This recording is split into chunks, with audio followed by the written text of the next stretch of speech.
Xin chào các bạn, hôm nay mình sẽ hướng dẫn các bạn làm món bánh mì mini phiên bản Việt Nam. Hôm nay nguyên liệu chúng ta sẽ có gồm bột mì đa dụng, chúng ta có thể sử dụng là số 8 hoặc số 11. Thì chúng ta sẽ sử dụng là bột mì là 300g bột mì. Muối, chúng ta sử dụng là 1g muối. Và men thì chúng ta sẽ sử dụng là men nâu, dùng trong khoảng tầm là 3g ha. Mình sẽ để riêng một bên.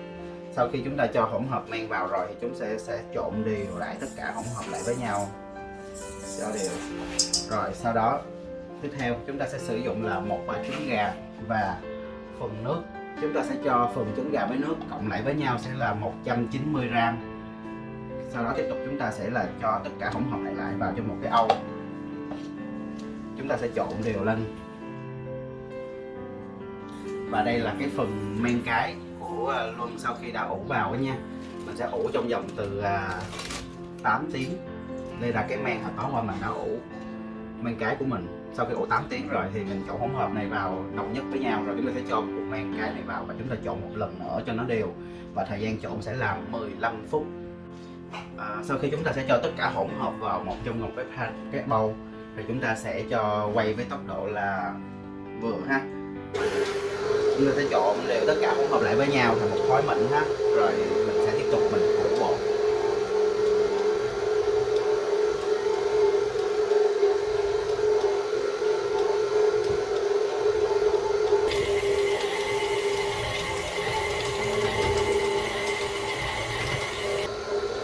Chúng ta sẽ trộn đều hỗn hợp bột. Sau 15 phút thì thành phẩm bây giờ chúng ta sẽ đạt được một hỗn hợp rất là dẻo ha các bạn. Chúng ta sẽ kiểm tra bột bằng cách là nó lúc nào nó cũng dính tay ha các bạn ha, chứ không phải là mình nó không dính tay, nó vẫn dính mà sơ sơ thôi. Thì đây là khối bột hình thành phẩm đây, nó dẻo và mịn. Thì chúng ta sẽ cho vào ủ trong thời gian là 70 phút ha.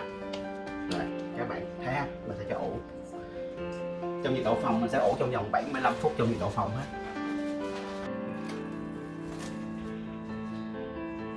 Đây, thành phẩm sau khi mà chúng ta ủ được 60 phút thì nó sẽ nở lên gấp đôi ha. Bây giờ chúng ta sẽ lấy hỗn hợp ra, chúng ta sẽ nhồi.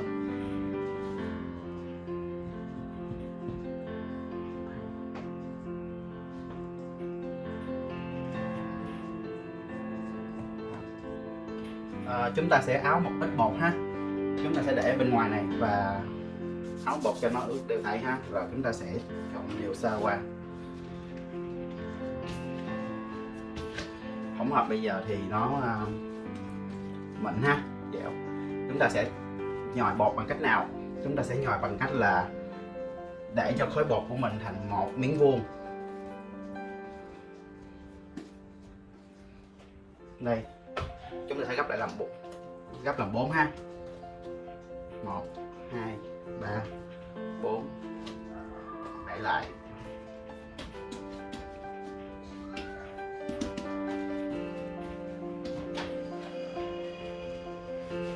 Rồi chúng ta sẽ cho mỏng ra xíu ha.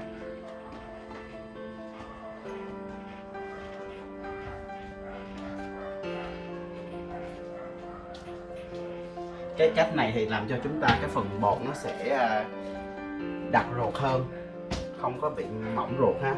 Chúng ta sẽ gấp tiếp làm 4. 1, 2, 3, 4. Cái quá trình như vậy thì chúng ta sẽ làm thành 3 lần nha các bạn.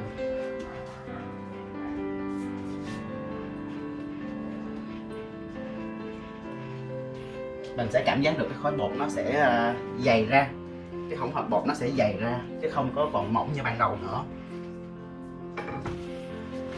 Rồi mình vẫn gấp tiếp ha. 1, 2, 3, 4. Rồi sau khi mà mình gấp xong rồi, chúng ta sẽ xe cho nó tròn lại thành một cục. Rồi bây giờ chúng ta sẽ chia bột ra làm hai và bắt đầu phân ra từng viên bột. Với mỗi viên chúng như vậy thì chúng ta sẽ làm là từ 10g, 20g hoặc là 30g, tùy theo chúng ta sẽ lựa chọn cho những cái thành phẩm là nó lớn hay nhỏ, nhưng mà tối thiểu sẽ là 10g ha các bạn ha. Sau khi chúng ta đã cân đều khối bột rồi thì chúng ta sẽ dùng một cái khăn ướt, chúng ta sẽ đậy lại cho cái hỗn hợp bột không bị khô ha. Và trong thời gian mà chúng ta chuẩn bị tiếp theo công đoạn thì chúng ta sẽ để một bên hỗn hợp và chúng ta sẽ dùng từng viên chúng ta sẽ bắt đầu tạo hình bằng cách là như sau. Chúng ta sẽ miết mỏng một viên như vậy, chúng ta sẽ cũng như là ban đầu ha, chúng ta sẽ gấp làm 4 như vậy, mà chúng ta sẽ làm 2 lần thôi ha các bạn. Bây giờ làm một lần này ha, mình sẽ làm thêm một lần nữa, 2 3 4. Rồi sau khi mà chúng ta gấp 2 lần rồi thì chúng ta sẽ bắt đầu miết lại vo viên ha, cho nó thành hình tròn. Rồi như vậy là xong. Chúng ta sẽ để từng viên như vậy vào trong cái mâm ha, rồi chúng ta sẽ ủ nó. Sau khi các bạn đã vo thành từng viên như vậy thì chúng ta sẽ đậy hỗn hợp bột lại cho bột Mỹ 5 phút ha. Và sau đó chúng ta, sau khi bột mà đã cho thành từng viên rồi, chúng ta sẽ dùng cây cán bột ha, thoa bột lên trên mặt và chúng ta sẽ cán. Lưu ý là chúng ta sẽ cán cái bột thành hình chữ nhật nha các bạn ha, nó dài ra, đừng có cán quá dài, tại vì nếu mà quá dài thì chúng ta sẽ cuộn lại thì bột nó sẽ càng dày, nên chúng ta sẽ cán một ít mỏng thôi. Rồi tầm khoảng cự ly này là khoảng tầm 6 cm ha. Rồi chúng ta sẽ dùng cái tay của mình, chúng ta sẽ vuốt nó lên, rồi sẽ dùng hai cái tay của mình miết lại cho nó dài ra hai bên ha.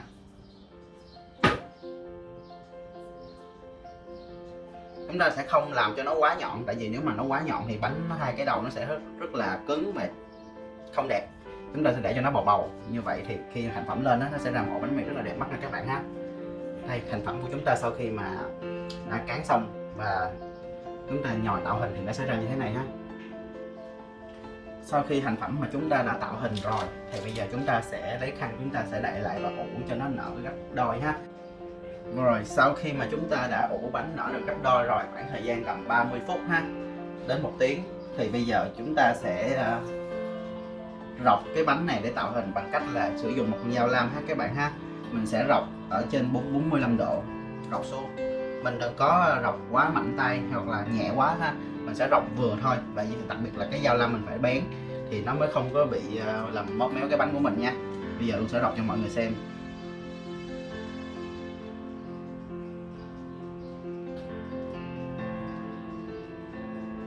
Mình có thể hai cách rọc, một là mình sẽ rọc một góc 45 độ ngang, còn hai á, nếu mà các bạn muốn tạo kiểu hình đó, thì chúng ta sẽ rọc một cách là xéo xéo ha, làm ba lần. Chúng ta sẽ giữ nhẹ thôi. Đây. Ok, bây giờ mình đã có hai kiểu tạo hình nha các bạn, một là mình dọc thẳng, hai mình dọc xéo ha các bạn ha. Sau khi mà chúng ta đã rọc tạo hình cho bánh rồi thì chúng ta sẽ dùng một cái bình xịt ha. Mình sẽ xịt vào cho cái bánh được ẩm, rồi mình sẽ cho vào trong cái lò nướng đã được làm nóng trước trong khoảng thời gian là 240 độ. Và sau khi bánh được cho vào lò rồi, mình sẽ giảm xuống 230 độ và thời gian mình nướng là từ 18 đến 20 phút. Và trong khi mình cho vào lò nướng, mình nên đặt một chén nước ấm để trong lò, để cho cái phần hơi nước nó nướng ở trong bánh đó, làm cho vỏ bánh của mình được giòn xốp hơn cho các bạn ha. Và mình sẽ xịt cái nước này làm 3 lần. Sau 5 phút đầu cho vào lò thì mình sẽ xịt một lần, và 10 phút tiếp theo mình xịt thêm một lần nữa, và còn 3 đến 4 phút sau cùng mình xịt thêm một lần nữa ha, để cho bánh được giòn và vàng hơn các bạn nhé. Rồi bây giờ chúng ta sẽ đem bánh vào lò nướng nha các bạn ha. Rồi bây giờ mình sẽ cho vào lò nướng ha. Bây giờ luôn là cho cái phần chén nước rồi vào trong lò đây nha. Mình sẽ xịt nước vào trên bánh, rồi bây giờ bắt đầu chúng ta sẽ nướng trong khoảng thời gian là 230 độ từ 18 đến 20 phút ha. Mình sẽ để cho bánh được ngay ngắn. Rồi.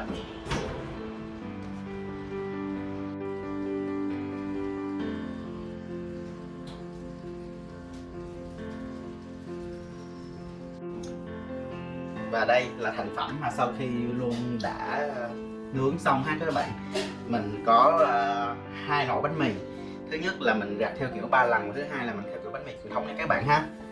Ở đây thì bánh mì của mình có thể trực tiếp thành ảnh thực tế luôn cho các bạn xem, là bánh mì siêu to siêu khổng lồ. Các bạn có thể thấy được không? Một người có thể ăn được là từ 3 đến 5 ổ đó các bạn ạ. Siêu to siêu khổng lồ nhé. Rồi bây giờ thì Luân sẽ ăn kèm với sữa ha, để cho các bạn thấy được cái vị nó sẽ như thế nào ha.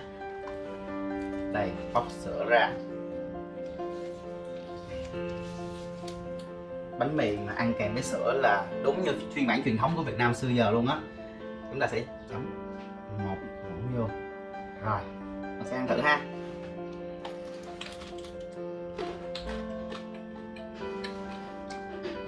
Vỏ rất là giòn các bạn à, và ăn vào á nó không có quá cứng, không quá khô, cái bánh mì nó giòn tan trong miệng luôn các bạn ạ. Và ruột thì nó cũng không có quá đặc nữa. Cái này là mình ăn là cảm giác là rất là tuyệt vời.